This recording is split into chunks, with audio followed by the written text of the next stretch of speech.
Good Manners is currently streaming on Kanopy. I have talked about Kanopy on here a few times. It is a streaming service that goes through your library card, so get on it, people.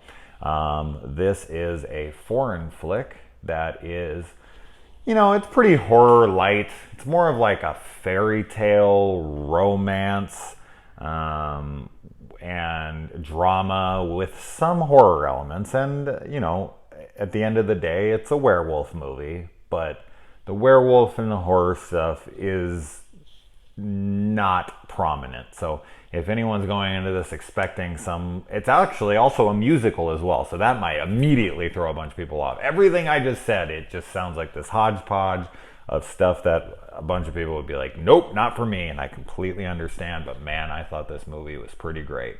It's damn good.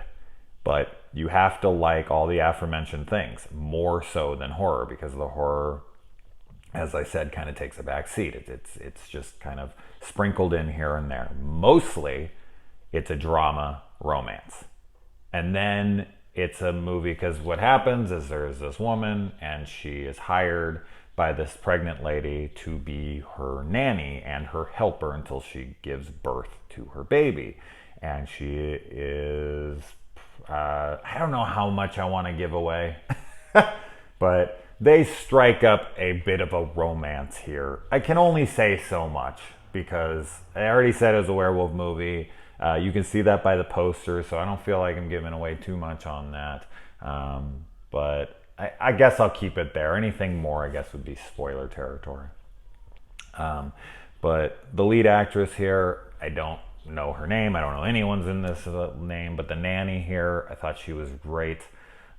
The girl that she is nannying for, I thought was great. I thought that their relationship and their chemistry together and their interactions was very realistic. This film is very sad but beautiful. It's a very, very well done movie. It's artistic and but as I said, it's pretty romance and drama heavy. So I don't see a lot of people who watch my channel who are more of the slasher fans and this and that. I don't see them digging this movie. But for people who, like more of the dramatic stuff, it's slow and it's 2.5 hours long.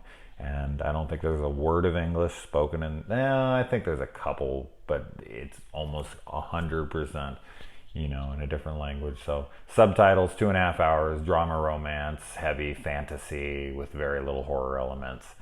I don't know, but I really liked where it all went. It's kind of told in two separate parts, and where it all ultimately ends up going and how it ends and all of that is pretty emotionally solid. I was like sold. When I was in it, I was really in it. It honestly took me a couple tries to get through because it's just a long movie and I've had a lot of things I've been doing and subtitles and the night, and I wish I would have watched this in one sitting. It probably would have had more of an impact on me than it did, but I still really enjoyed the shit out of it.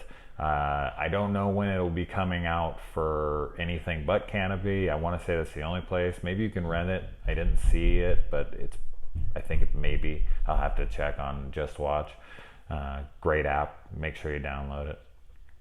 But yeah, I thought the performances were all solid. I thought the story was really cool and kind of unique, and really emotional at times. So I say it's worth a watch if what I'm saying sounds good to you. But if you're just like some horror fan that wants tits and blood and all that, absolutely not.